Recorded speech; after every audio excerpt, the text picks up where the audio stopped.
Ibu bapa, guru, kakak dan paduri.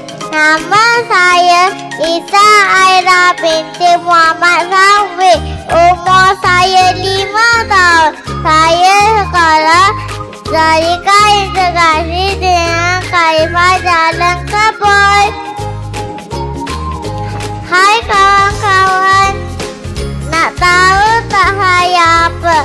Jajan. Saya jajan. Saya adalah makanan ringan yang sangat sedap dan rangup. Saya ada berbagai rasa seperti manis, masin dan pedas. Ramai kawan suka makan saya. Tetapi kalau makan saya terlalu banyak, saya tidak baik untuk kesehatan. Gigi boleh rosak, badan kurang sehat dan tidak bertenaga.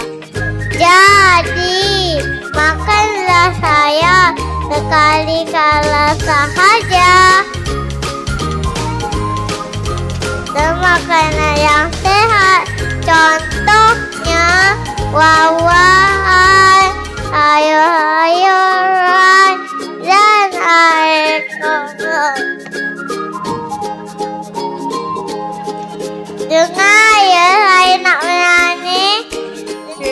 Jajan-jajan, janganlah makan selalu kiri kanan. Jajan di mana-mana, rumah matanya padaku terbiasa. Jadi dulu Ahmad jajan, janganlah makan selalu lulu, janganlah makan selalu lulu.